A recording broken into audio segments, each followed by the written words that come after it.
Ruas TV, rutin walaupun sedikit. Bismillahirrahmanirrahim. Alhamdulillah wassalatu wassalamu ala Rasulillah wa ala alihi wa sahbihi wasallam wa ba'du. Allahumma shalli wa sallim ala Muhammadin wa ala ali Muhammadin kama shallaita ala Ibrahim wa ala ali Ibrahim wa barik ala Muhammadin wa ala ali Muhammadin kama barakta ala Ibrahim wa ala ali Ibrahim fil alamina innaka Hamidun Majid. Rabbi syrah li sadri wa yassir li amri wahlul 'uqdatan min lisani yafqahu qawli. Alhamdulillah, puji syukur kita selalu panjatkan kepada Allah Subhanahu wa taala yang terus mencurahkan, memberikan kepada kita berbagai karunia-Nya, berbagai nikmat-Nya, sehingga kita bisa menjalankan, melaksanakan segala bentuk-bentuk penghambaan kita kepadanya, dari ibadah yang paling kecil sampai ibadah yang paling besar, ibadah yang paling agung. Dan mudah-mudahan karunia-karunia dan nikmat-nikmat yang Allah berikan kepada kita selalu menggunakannya dalam ketaatan kita kepadanya, dalam ibadah kita kepadanya. Amin ya rabbal alamin.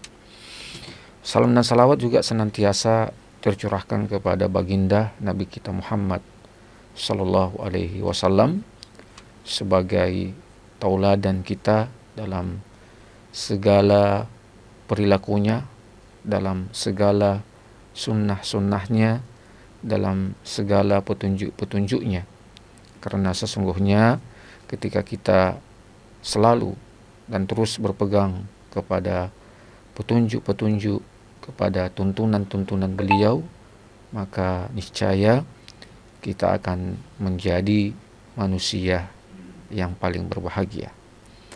Demikian pula salam dan salawat kepada keluarga-keluarga tercinta beliau dan juga kepada para sahabat beliau dan juga kepada seluruh kaum muslimin yang setia berada pada setiap petunjuk, setiap tuntunan sunnah yang dibawa oleh Nabi kita Muhammad sallallahu alaihi wasallam.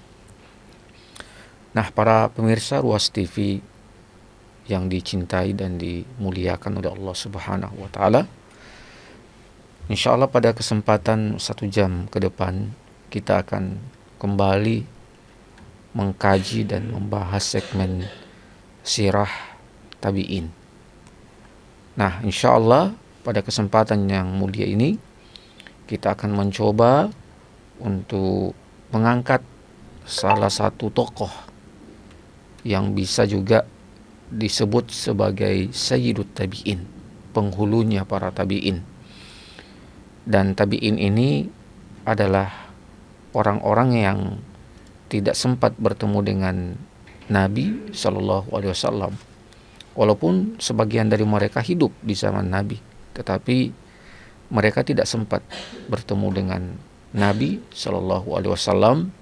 Ya, mungkin karena tempat mereka yang jauh dari kota Madinah, ya, dan transportasi atau kendaraan yang dipergunakan di masa itu tentu tidak mudah untuk seseorang berpindah dari satu tempat ke tempat yang lain. Butuh waktu yang lama, butuh tenaga yang besar, butuh biaya yang banyak untuk bisa menjangkau atau sampai kepada satu tempat yang dituju. Nah, itulah para tabi'in. Mereka tidak bertemu dengan Nabi Shallallahu Alaihi Wasallam, walaupun sebagian dari mereka hidup di masa Nabi itu hidup, ya, dan mereka cuma bertemu dengan para sahabat Nabi Shallallahu Alaihi Wasallam. Nah, inilah yang disebut dengan tabi'in. Ya, ada juga nanti di belakangnya itu atba'ut tabi'in.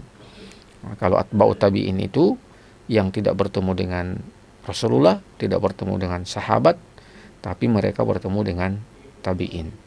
Dan 3 generasi ini adalah generasi yang telah mendapatkan rekomendasi akan kemuliaan mereka, akan keagungan mereka, sebagaimana dalam hadis Nabi kita sallallahu alaihi wasallam, khairul quruni qarni, sebaik-baik masa zaman itu adalah masaku, thumma alladzina yalunahum, kemudian masa setelah masaku, yaitu masa tabi'in, thumma alladzina yalunahum, kemudian masa para atba'u at-tabi'in. Nah, tokoh yang kita akan angkat pada hari ini, pada kesempatan yang berbahagia ini adalah Sayyidut Tabi'in, penghulunya para tabi'in. Siapakah dia? Dialah adalah yang bernama Uwais ibnu Amir al-Qarni. Ya, jadi inilah tokoh yang kita akan kaji pada kesempatan yang berbahagia ini, yaitu Uwais ibnu Amir al-Qarni. Baik, nah kita mencoba memulai dari kehidupan beliau, dan mudah-mudahan kita bisa mengambil hikmah, kita bisa mengambil pelajaran penting dari kehidupan beliau. Uwais al-Qarni ini adalah salah seorang tabi'in. Ya, walaupun beliau ini hidup di mana Nabi masih hidup. Ya. Tetapi jarak yang memang memisahkan tempat antara beliau dengan Nabi Shallallahu Alaihi Wasallam. Beliau hidup di Yaman, ya, sementara Rasulullah Shallallahu Alaihi Wasallam itu di kota Madinah. Nah, beliau lahir disebutkan tahun 28 Hijriah, ya, berarti masih masa pemerintahan Affan, ya, tapi ya, beliau lahir artinya sebelum, ya, tidak disebutkan, ya, kapan beliau itu lahir, ya. Tidak ada catatan yang valid, ya, tentang kelahiran beliau, tetapi beliau hidup di mana Nabi itu masih hidup, ya. Jadi beliau hidup di mana Nabi itu masih hidup.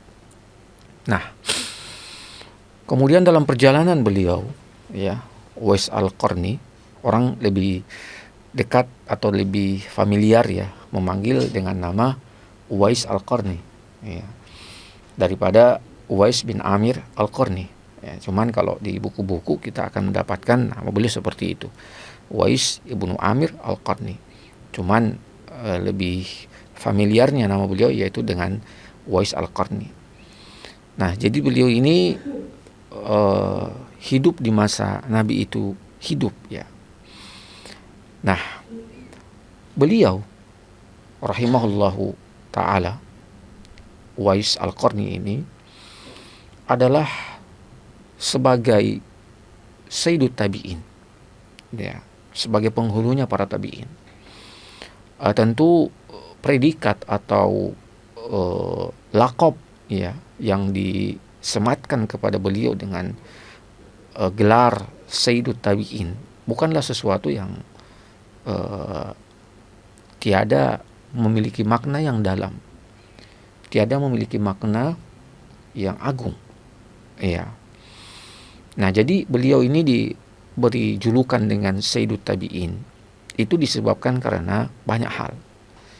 Nah, inilah yang kita mencoba untuk mengkaji, ya, menggali mengapa beliau ini digolongkan sebagai Sayyidut Tabi'in, ya, sebagai penghulunya atau pemimpinnya para tabi'in, ya, dengan tentunya beberapa kelebihan-kelebihan yang ada pada diri Uwais bin Amir al-Qarni ini. Nah, jadi beliau ini, subhanallah, para pemirsa Ruas TV yang dimuliakan oleh Allah Subhanahu wa taala, bahwa yang pertama, Uwais al-Qarni ini adalah seorang yang begitu sangat berbakti kepada orang tua beliau, terutama kepada ibu beliau. karena beliau ini disebutkan tentang kisah hidup beliau itu adalah kisah tentang diri beliau dengan sang ibu. Adapun sang ayah itu telah wafat sejak usia beliau masih sangat kecil. Nah, jadi kebersamaan beliau yang kemudian disebutkan dalam sejarah oleh para ahli sejarah itu kehidupan beliau dalam kebersamaan dengan sang ibu. Nah, jadi beliau ini pertama adalah seorang yang sangat dikenal dengan pemuda ya, yang soleh, yang baik, yang begitu sangat berbakti kepada sang ibu. Ya. Dan sang ibu juga begitu sangat cinta kepada sang anak. Ya, ini bertemu ya antara kecintaan sang anak yang begitu besar kepada sang ibu dan kecintaan sang ibu kepada anak yang begitu besar. Nah, jadi disebutkan ya bahwa sebenarnya bagi ibu beliau untuk mengurusi beliau, mudah bagi sang ibu sebenarnya untuk meminta bantuan dari orang lain ya, atau untuk ya menggajilah orang-orang yang bisa memberikan pelayanan kepada beliau. Tapi sang ibu ternyata menolak. Ya. Sang ibu lebih suka, sang ibu lebih senang kalau segala urusan beliau itu yang memenuhinya atau yang melakukannya itu adalah sang anak. Ya. Padahal pada saat itu sang ibu bisa saja ya memanggil orang misalnya untuk memberi makanan atau menyiapkan makanan untuk beliau, atau untuk membawa beliau pergi keluar ada kebutuhan ya, atau untuk membawa kembali ke rumah. Bagi sang ibu sebenarnya itu bisa saja dia lakukan, bisa saja dia memanggil orang, mungkin dari kerabatnya dia panggil, mungkin dari keluarga beliau panggil untuk bantu menyiapkan makanan untuk beliau, atau untuk membawa beliau keluar rumah untuk memenuhi kebutuhan keluarga, kehidupan. Tetapi sang ibu ternyata tidak mau. Ya, beliau lebih senang yang melayani beliau, ya, yang mendampingi beliau setiap saat, ya, yang berkhidmat kepada beliau setiap waktu. Itu sang anak. Itu luar biasa. Ya, ini memang beda ya. Kalau pekerjaan itu yang melakukannya itu adalah anak kita, ya, sangat berbeda. Kalau pekerjaan atau kalau membantu kita, atau mengurusi kita, melayani kita, berbeda itu. Kalau yang melayani kita sebagai orang tua, anak yang melayani kita, ya, atau anak yang menyiapkan segala kebutuhan kita, berbeda dengan kalau misalnya orang lain yang melayani kita. Ada hal yang beda. Ya, ada hal yang beda. Nah, itulah yang tercermin. Itulah yang kita lihat dalam kehidupan Uwais Al-Qarni. Ya, jadi sang ibu begitu sangat tidak ingin pekerjaan-pekerjaan yang berkaitan dengan pekerjaan rumah atau kaitannya dengan beliau itu yang mengerjakan orang lain. Beliau tidak ingin itu. Beliau ingin agar anak beliau itu Uwais Al-Qarni yang selalu melayani beliau. Nah, inilah yang menjadi penyebab mengapa kemudian Uwais Al-Qarni itu tidak bisa keluar lama-lama. Ya. Beliau ya disebutkan ya bahwasanya pernah itu suatu ketika karena beliau sangat rindu untuk bertemu dengan Nabi Sallallahu Alaihi Wasallam. Ya, karena beliau hidup di masa Nabi itu hidup. Ya. Jadi pernah suatu ketika beliau sangat ingin ya bertemu dengan Nabi Sallallahu Alaihi Wasallam. Ya, maka dan memang berapa kali ya beliau minta izin kepada sang ibu untuk diberi izin ya melakukan perjalanan ke kota Madinah, bisa bertemu dengan Nabi Shallallahu Alaihi Wasallam ya, tapi sang ibu melarang ya, sang ibu melarang. Nah, sampai suatu ketika kesempatan itu datang ya, jadi kesempatan memang ini betul-betul sesuatu yang sangat berharga bagi seseorang. Ketika kita diberikan kesempatan untuk hidup manfaatkanlah dengan sebaik-baiknya. Ketika kita diberi kesempatan untuk menikmati segala karunia Allah ini, maka pergunakanlah dengan sebaik-baiknya. Ketika kita masih diberikan kesempatan untuk bernafas, kita masih diberikan kesempatan untuk melihat ayat-ayat Allah, kita masih diberi kesempatan untuk melihat segala bentuk kebesaran Allah, maka manfaatkan dengan sebaik-baiknya. Karena kesempatan itu cuma satu kali. Kalau dia telah berlalu, maka sulit untuk bisa mengembalikan kesempatan itu. Makanya dalam satu hadis Nabi SAW mengingatkan kepada kita, iqtanim khamsan qabla khamsin. Manfaatkan 5 perkara sebelum datang 5 perkara yang lainnya. Nabi ingatkan kepada kita, manfaatkan itu 5 perkara itu. Hayatuka qabla mautik. Itu kesempatan. Hidup itu adalah kesempatan. Maka manfaatkan dengan sebaik-baiknya kesempatan hidup yang cuma sekali ini. Kemudian syababuka qabla haramika. Masa muda itu adalah kesempatan. Kalau sudah tua renta, itu sudah tidak lagi bisa banyak melakukan aktivitas. Mata mulai melemah, tulang-tulang juga mulai melemah, pandangan mulai tidak kuat, pendengaran, ingatan, penglihatan, semuanya mulai melemah ketika usia kita telah tua renta. Kemudian kesempatan yang ketiga yang Nabi ingatkan untuk kita betul-betul jaga sihatuk, masa sehatmu. Kesempatan itu ketika kita sehat, sebelum datang apa? Sakit. Ya. Kemudian yang keempat, faraguka qabla syukuli. Masa lapang sebelum datang masa sempit, masa luang. Sebelum datang banyak tanggung jawab, sebelum datang banyak pekerjaan. Manfaatkan itu ketika ada waktu-waktu luang, ada masa-masa lenggang.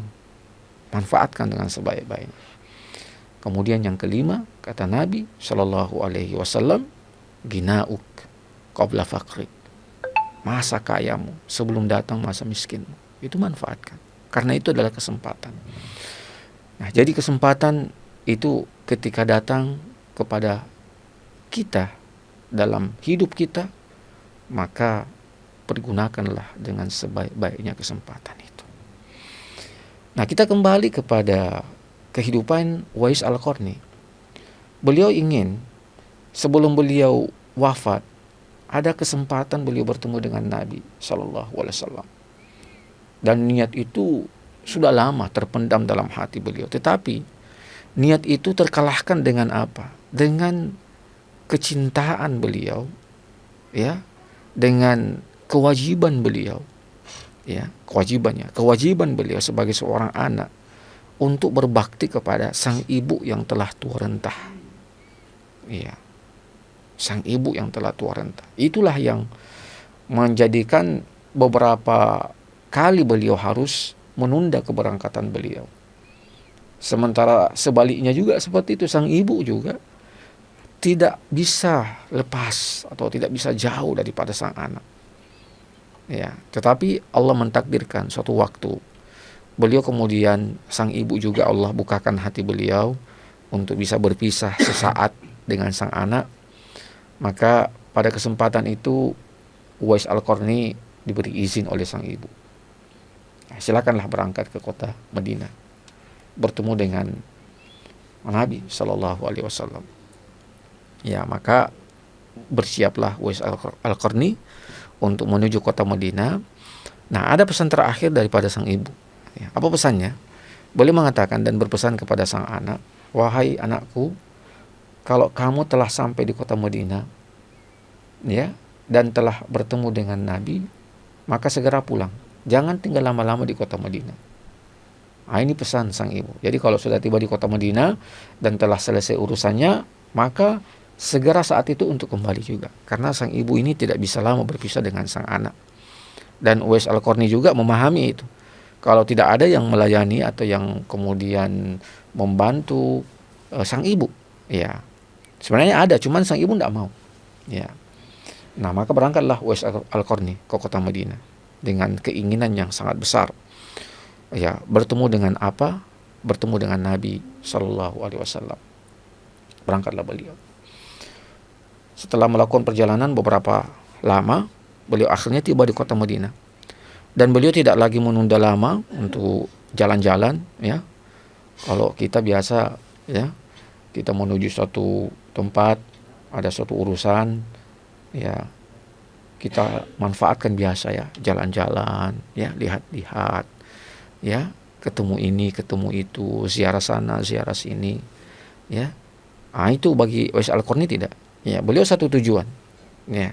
Beliau cuman bertujuan untuk bisa bertemu dengan Nabi sallallahu alaihi wasallam. Ya. Dan tidak ada, ya, tujuan-tujuan yang lain. Nah, ini perlu, ya. Ini sangat sangat penting bagi seseorang yang ingin bagaimana aktivitasnya itu betul-betul berkualitas, ya. Artinya segala hal yang memang tidak ada kaitannya dengan misi kita, ya, misi kita, maka kita upayakan untuk kita hindari. Nah, itulah yang ada pada Uwais Al-Qarni. Misi beliau adalah bertemu dengan Nabi Sallallahu Alaihi Wasallam. Itu misi beliau yang paling utama. Nah, beliau ke kota Madinah dan langsung menuju rumah Nabi Sallallahu Alaihi Wasallam. Ya, dia salam. Ternyata yang menjawab salam itu adalah Aisyah, istri Rasulullah Sallallahu Alaihi Wasallam. Nah, Uwais menyampaikan, ya, bertanya tentang Nabi Sallallahu Alaihi Wasallam. Ternyata Aisyah menjawab bahwasanya beliau tidak lagi di kota Madinah dan beliau sekarang sedang memimpin perang. Ya, sedang memimpin perang. Maka setelah jawaban itu beliau dengar dari Aisyah, maka beliau tidak kemudian berputus asa, tidak kemudian kecewa, tidak kemudian menyesal, tidak. Ya. Beliau segera berpamitan, ya, dan menyampaikan pesan kepada ibunda kita Aisyah radhiyallahu taala anha. Setelah itu beliau pulang ke kota Yaman, ya, sebagaimana pesan daripada sang ibu. Ya, subhanallah. Itulah Uwais Al-Qarni.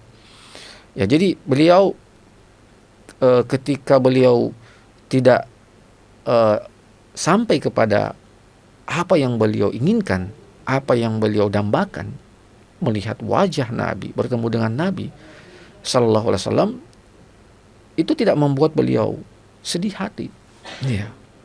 Tidak membuat beliau itu kecewa, ya. Tidak membuat beliau itu putus asa, ya.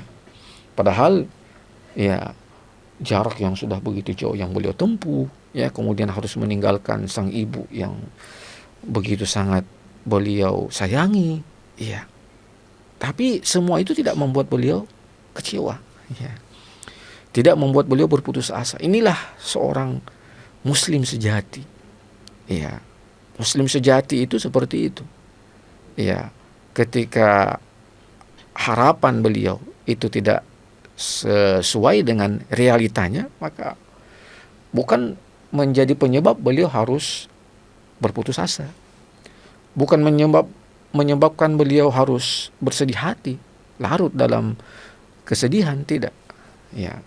Tapi beliau, ya, meyakini bahwa apa yang telah beliau upayakan, apa yang telah beliau lakukan, itu adalah sesuatu yang sudah menjadi satu nilai penting dalam kehidupan beliau. Artinya beliau beranggapan itu sudah tercatat dalam kitab, ya, dalam catatan kebaikan beliau, ya. Karena ini juga sejalannya dengan firman Allah Subhanahu wa taala dalam satu ayatnya dalam Al-Qur'an. Ya, jadi dalam surah An-Nisa, ya, wa may yakhruj min baitihi muhajiran ilallah summa yudrikuhul maut faqad waqa'a ajruhu 'alallah. Kan begitu, ya, bahwasanya kalau ada orang yang keluar dari rumahnya, ya, muhajiran ilallah, berhijrah kepada Allah Subhanahu wa taala, summa yudrikuhul maut, kemudian datang kepadanya kematian, ya. Belum sampai dia melakukan hijrahnya itu kepada Allah, tapi kematian lebih datang dahulu, ya. Maka faqad waqa'ah ajruhu Allah, maka Allah telah menetapkan pahala untuknya, pahala baginya. Nah, itulah yang membuat seorang muslim itu selalu tegar ya. Itulah yang membuat seorang muslim itu selalu tentram ya, bahwa natijah atau hasil dari suatu pekerjaan kita, dari suatu misi kita, kalau tidak kelihatan di dunia, maka insya Allah ya itu akan kita dapatkan di akhirat kelak. Ya, itu kita akan dapatkan di akhirat kelak. Ya, jadi jangan melihat itu segala sesuatu harus ya kita dapatkan. Ya, kan begitu intinya. Ya, jadi jangan selalu mengatakan bahwa apa yang kita dambakan, apa yang kita upayakan harus selalu kita rasakan sendiri, harus selalu kita lihat sendiri hasilnya, harus selalu kita dapatkan sendiri hasilnya. Ya, harus seperti itu. Ya, karena ya ada orang yang berjuang, tapi bukan dia yang merasakan hasil perjuangannya itu. Ya, dia bahkan tidak melihat ya satu pun daripada hasil perjuangan yang telah dia lakukan. Ya. Makanya Allah mengkisahkan kepada kita misalnya kisah Ashabul Ukhdud. Ya, itu kisah ya Ashabul Ukhdud. Ada seorang pemuda yang berkali-kali ingin dibunuh oleh tentara atau tentaranya, seorang raja ya, berkali-kali ingin dibunuh tapi tidak bisa. Ya. Sampai kemudian pada akhirnya beliau minta kepada para pembunuh itu yang ingin membunuh beliau, ya panahlah saya dengan apa? Dengan membaca Bismillah, ya Bismillah warabbil gulam, ya. Dan itu disaksikan oleh warga, ya kampung beliau, ya, yang setelah dipanah pemuda itu dengan membaca basmalah beliau pun wafat, ya.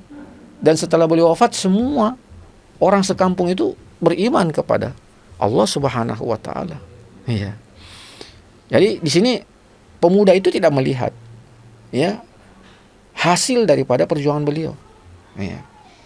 Jadi suatu perjuangan atau suatu usaha yang kita lakukan, ya, ada kalanya kita tidak melihat langsung hasil daripada usaha kita itu atau upaya kita itu, ya. Tapi yang merasakannya itu adalah mungkin generasi kita.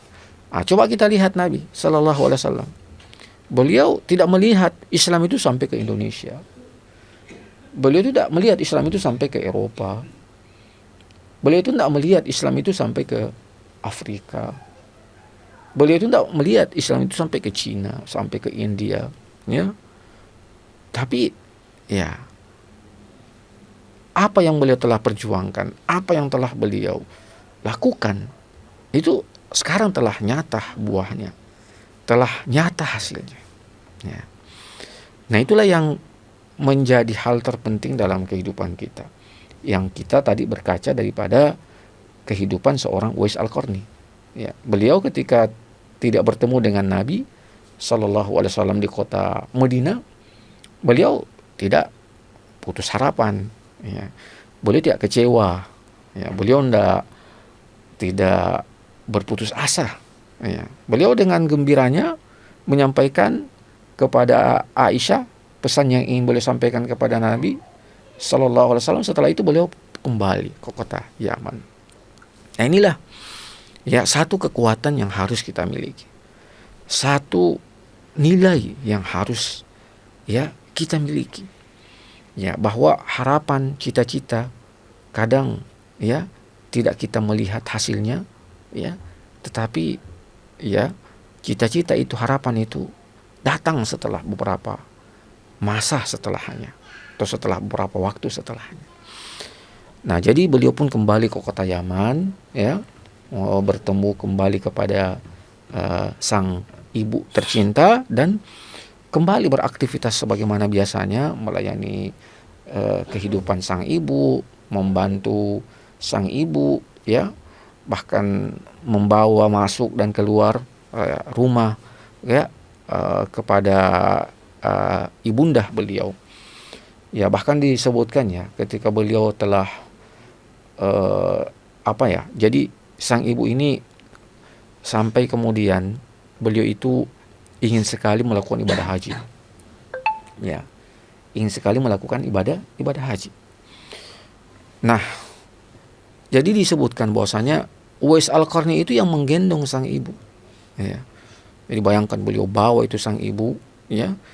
Beliau tandu dari Yaman ke kota Mekah. Setelah tiba di kota Mekah, beliau tawaf, beliau gendong, ya.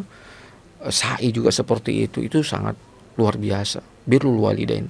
Wa qada rabbuka alla ta'budu illa iyyah wa bil walidaini ihsana. Ini satu penekanan yang sangat penting. Ya, jadi wa qada rabbuka, Allah telah mewajibkan kepadamu alla ta'budu illa iyyah. Jangan sekali-kali engkau itu beribadah kepada selain Allah. Iya. Jadi Allah perintahkan kepada kita untuk apa? Untuk beribadah kepadanya. Wa bil walidaini ihsana. Ya. Dan kepada kedua orang tua mula berbuat ihsan kepada keduanya. Apa yang kita bisa petik dari ayat ini? Perhatikan ayat itu. Subhanallah. Wa qada rabbuka alla ta'budu illa iyyah wa bil walidaini ihsana. Ayat ini menggandengkan antara apa? Antara perintah untuk kita beribadah semata-mata kepada Allah Subhanahu wa taala dan perintah untuk kita berbuat baik kepada kedua orang tua. Ya. Jadi Allah menjadikan perintah berbuat ihsan itu kepada orang tua kita itu setelah apa? Setelah perintah beribadah kepadanya. Menunjukkan apa? Menunjukkan akan keagungan, akan kemuliaan daripada bakti seorang anak kepada orang tua. Banyak dalam riwayat-riwayat disebutkan misalnya bahwa al-jannatu tahta qadamaiha. Surga itu berada di bawah telapak kaki ibu. Iya. Dan hadis-hadis yang lain. Tetapi cukuplah ayat itu, ya. Wa qada rabbuka alla ta'budu illa iyyah wa bil walidaini ihsana. Cukuplah ayat itu. Kita bisa mengambil sebuah pelajaran penting bahwa berbuat ihsan itu kepada orang tua itu adalah ya urutan yang kedua setelah perintah beribadah kepada Allah. Nah, inilah yang kemudian yang dimaknai. Inilah yang kemudian dipahami begitu dalam oleh Uwais Al-Qarni. Ya. Jadi ayat-ayat yang kita baca itu, mari kita selalu merenungkan. Mari kita selalu mengambil pelajaran dari ayat-ayat itu. Ayat-ayat Quran itu, subhanallah. Tidak ada sesuatu yang sia-sia, tidak ada sesuatu yang percuma. Iya. Tidak ada sesuatu yang tidak memiliki makna dari ayat-ayat Allah itu. Dari urutan-urutan yang misalnya disebutkan dalam ayat-ayat itu. Misalnya itu tadi, wa qad rabbuka alla ta'budu illa iyyahu wa bil walidaini ihsana. Jadi bukanlah sesuatu yang tidak punya makna itu. Ketika Allah menjadikan atau ketika Allah berfirman setelah perintah untuk beribadah semata-mata kepada Allah dengan berbuat ihsan kepada orang tua. Bukan sesuatu yang tidak punya makna. Bukan sesuatu yang tidak punya kandungan di situ. Ada nilainya, ada kandungannya. Apa itu? Nah, itu tadi. Ya. Perintah berbuat ihsan kepada orang tua itu adalah sesuatu yang agung. Adalah sesuatu yang mulia. Nah, inilah yang membuat Uwais Al-Qarni itu menjadi seorang yang kemudian dikenal oleh penduduk langit, sekalipun beliau tidak banyak dikenal oleh penduduk bumi. Ya, tapi beliau dikenal oleh penduduk langit. Para malaikat-malaikat mengenal nama Uwais Al-Qarni itu. Karena apa? Karena ya birrul walidain beliau kepada sang ibu. Ya. Jadi subhanallah. Ini adalah sesuatu yang sangat ya paling penting dalam kehidupan kita. Ya, menjadikan orang tua kita itu adalah manusia yang kita berusaha untuk apa? Menggapai surga melalui mereka. Ya. Makanya pernah Nabi itu naik di atas mimbar, setelah itu beliau berkhutbah.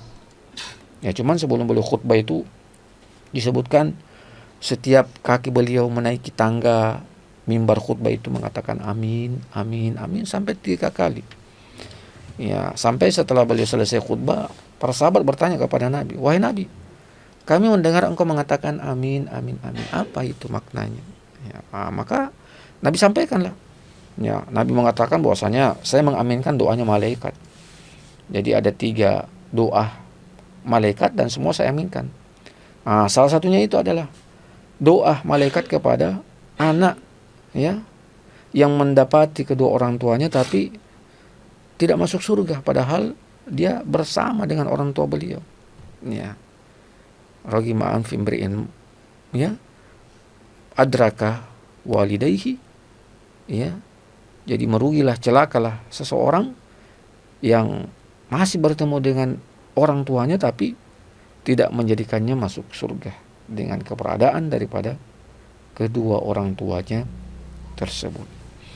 Nah, jadi Uwais Al-Qarni ini, Masya Allah, beliau memang memahami sekali ya, dan paham sekali, ya, paham betul, ya, bagaimana kedudukan daripada orang tua beliau, terutama ibunda beliau. Ya. Nah, kemudian disebutkan juga bahwa Uwais Al-Qarni ini adalah seorang yang mustajabu doa, ya, mustajabu doa. Ya, jadi pernah kita kaitkannya dengan kedatangan Uwais Al-Qarni ke rumah beliau, ya. Jadi beliau setelah kembali dari perang, kemudian tiba di kota Madinah, maka Aisyah segera menyampaikan kepada Nabi SAW bahwasanya telah datang ke rumah Uwais Al-Qarni ingin bertemu denganmu wahai Nabi, tapi saya mengatakan engkau tidak ada lagi, engkau tidak di kota Madinah, ya. Maka setelah itu Nabi SAW mendatangi para sahabat, ya, termasuk yang beliau datangi itu adalah Umar bin Khattab, ya. Maka beliau kemudian mengatakan kepada Umar bin Khattab, ya, bahwasanya kalau saya wafat, ya, maka, ya, carilah, ya, orang yang bernama Uwais Al-Qarni, ya. Beliau mengatakan Uwais Al-Qarni ini adalah orang yang kalau kamu bertemu dengannya maka mintalah doa darinya dan mintakanlah ampun darinya, ya. Itu yang Nabi sampaikan kepada Umar bin Khattab. Makanya kata-kata itu, nasihat yang telah disampaikan oleh Nabi SAW kepada beliau tentang Uwais Al-Qarni itu yang beliau terus pegang, ya. Jadi setelah wafatnya Rasulullah SAW, Uwais Al-Qarni masih hidup, ya. Wafatnya Abu Bakar, Uwais Qarni juga masih hidup. Nah, sampai tiba masa ya, jadi setelah Abu Bakar datang Umar bin Khattab. Nah, jadi saking ingin ketemunya Umar bin Khattab dengan Uwais Al-Qarni yang pernah beliau dengar, ya, nama beliau dari Nabi SAW. Jadi disebutkan bahwasanya Umar bin Khattab itu tidak menyia-nyiakan kesempatan untuk mendatangi orang-orang Yaman yang datang ke kota Madinah, ya, apakah itu dalam rangka ibadah haji ataukah itu dalam rangka untuk berdagang. Jadi Umar bin Khattab itu kapan ada rombongan orang Yaman datang ke Madinah, itu langsung beliau datangi dan tanya, siapa di antara kalian yang bernama Uwais Al-Qarni? Itu terus yang beliau lakukan, ya, karena beliau tidak ingin, ya, beliau sampai wafat tapi tidak sempat bertemu dengan Uwais Al-Qarni. Itu yang beliau lakukan, ya. Jadi kapan datang rombongan orang-orang dari kota Yaman, beliau kemudian bertanya, siapa di antara kalian yang bernama Uwais Al-Qarni? Ya. Nah, pernah suatu ketika rombongan itu ternyata di dalamnya ada Uwais Al-Qarni. Ya. Jadi di dalam rombongan itu ada namanya Uwais Al-Qarni. Dan Umar bin Khattab kembali bertanya, siapa di antara kalian yang bernama Uwais Al-Qarni? Ya, maka Uwais Al-Qarni segera mengatakan dan menyampaikan, saya Uwais Al-Qarni. Maka didatangilah beliau oleh Umar bin Khattab.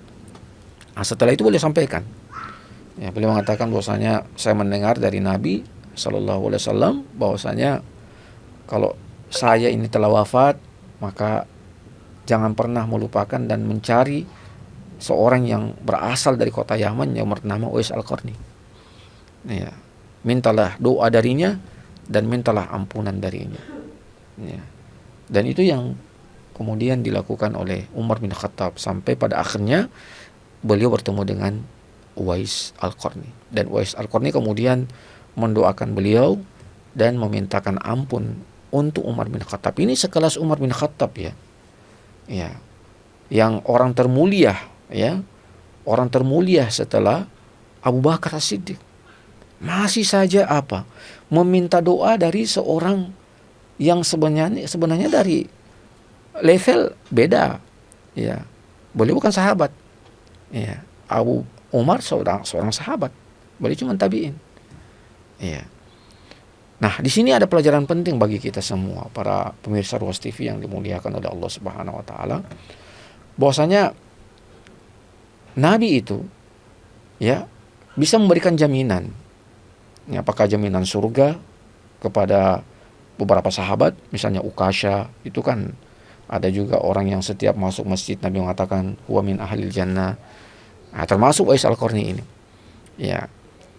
Yang berikutnya adalah bahwasanya, ya, Nabi itu Sallallahu Alaihi Wasallam, ya, menganjurkan kepada kita untuk apa? Untuk meminta doa dari orang-orang soleh. Ya. Ini meminta doa dari orang-orang soleh. Tapi orang-orang soleh yang masih hidup.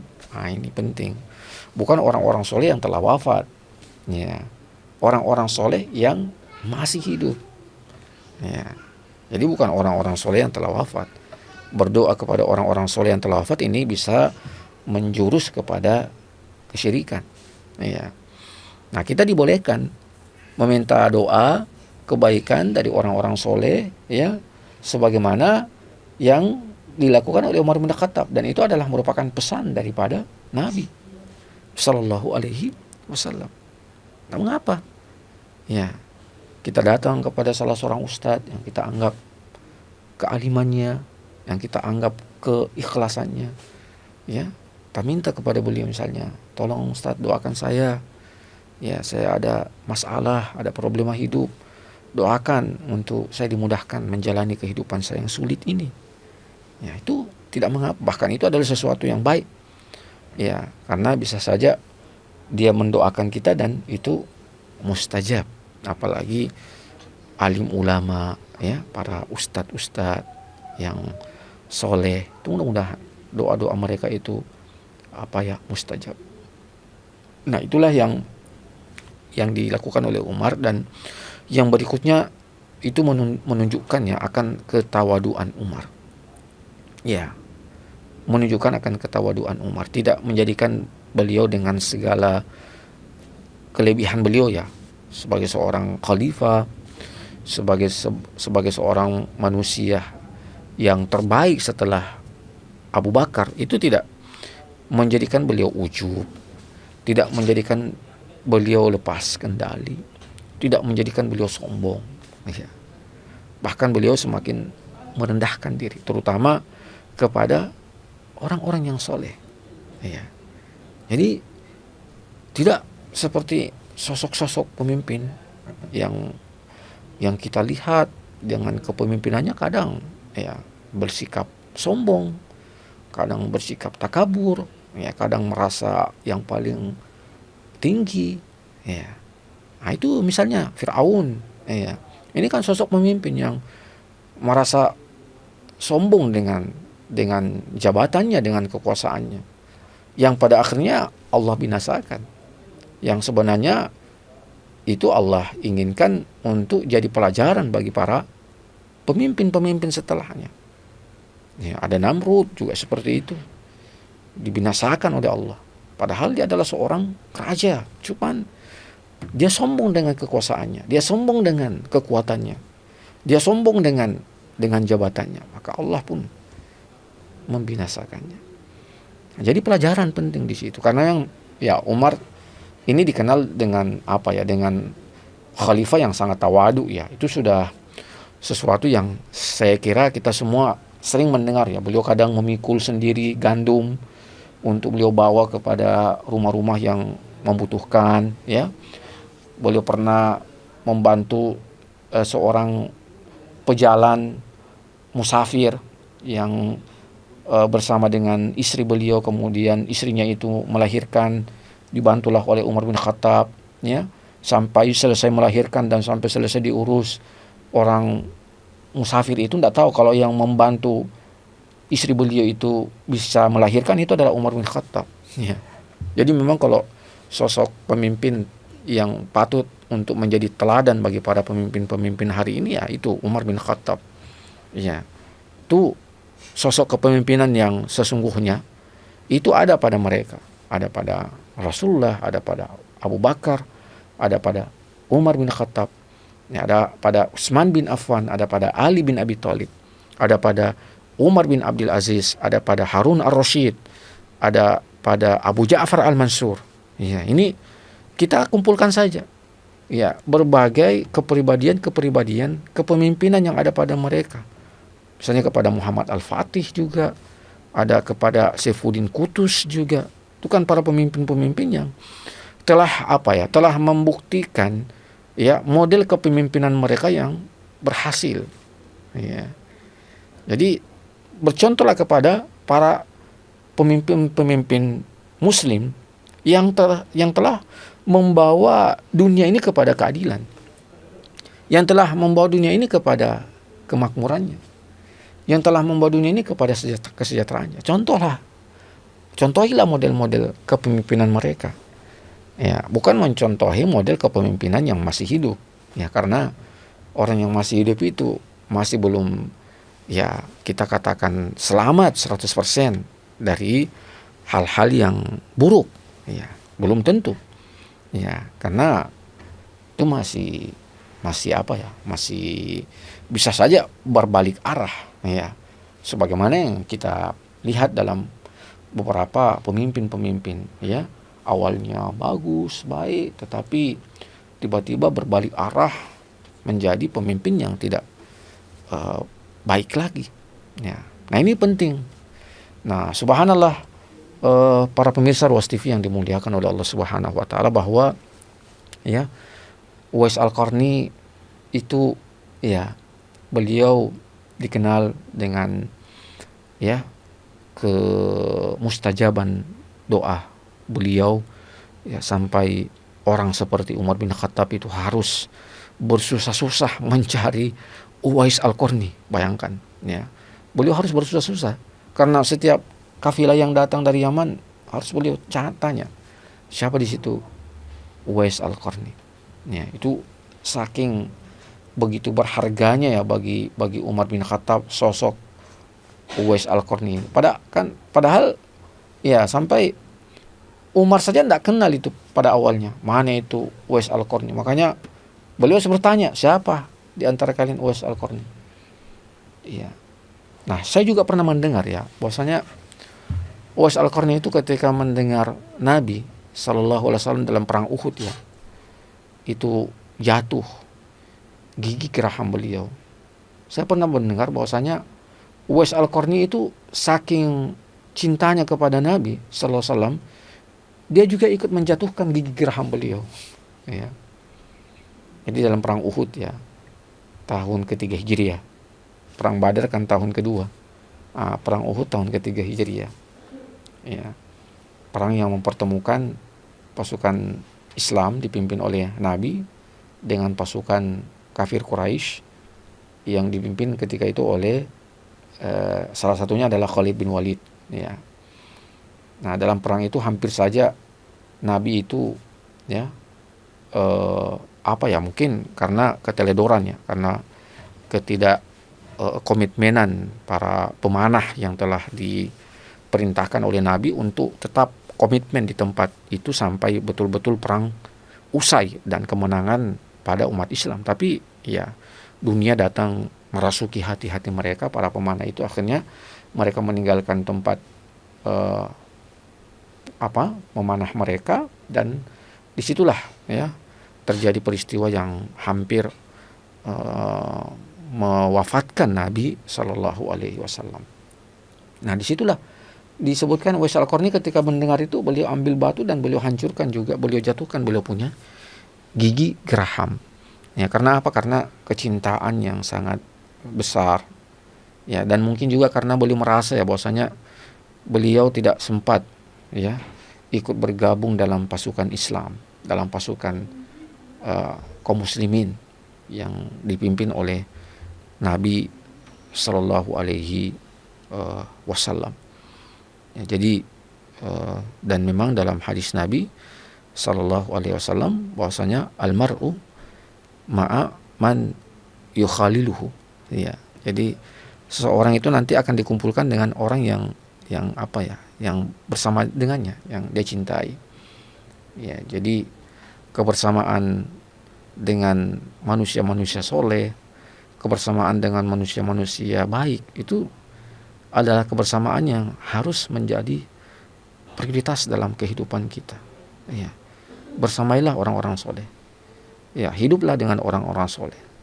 Ya, berjalanlah dengan orang-orang soleh, karena itu akan membawa kebaikan kepada Anda. Ya, itu akan membawa kebaikan kepada hidup kita. Ya, dan itu disebutkan juga dalam beberapa hadis Nabi Sallallahu Alaihi Wasallam. Nabi pernah mengatakannya, kalau bertemanlah dengan penjual parfum.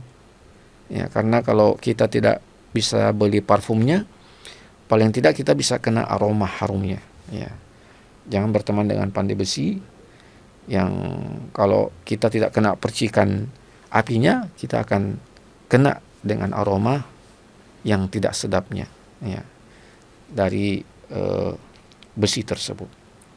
Nah inilah ya kehidupan seorang Uwais Al-Qarni yang banyak diberi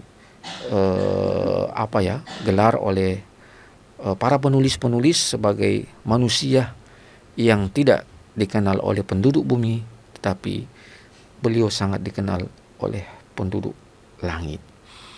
Nah kemudian waktu wafat beliau ya disebutkan ada yang mengatakan tahun 28 Hijriah, ada juga yang mengatakan beliau wafat tahun 32 Hijriah ya, artinya di masa pemerintahan Utsman bin Affan radhiyallahu taala anhu ya. Tapi terlepas dari kapan tahun wafatnya, beliau tidak dikenal oleh penduduk bumi, tetapi beliau sangat dikenal oleh penduduk langit.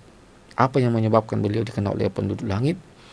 Ya, kebaikan yang beliau lakukan, amal soleh yang beliau kerjakan, yaitu birrul walidaini, berbakti ya, berkhidmat, berbuat baik kepada orang tua, terutama kepada ibu-ibu kita. Nah, saya kira ini yang bisa kita sampaikan tentang tokoh daripada Sayyidu At-Tabi'in, yaitu Uwais Al-Qarni, yang mudah-mudahan dengan apa yang kita sampaikan daripada kehidupan tokoh ini bisa menjadi cerminan, bisa menjadi toladan, bisa menjadi contoh yang baik untuk diri kita ya, untuk menggapai kebahagiaan yang hakiki di dunia dan di akhirat kelak. Lebih dan kurangnya mohon dimaafkan. Wassallallahu ala nabiyina Muhammadin wa ala alihi washabbihi wasallam. Walhamdulillahi rabbil alamin. Wassalamualaikum warahmatullahi wabarakatuh.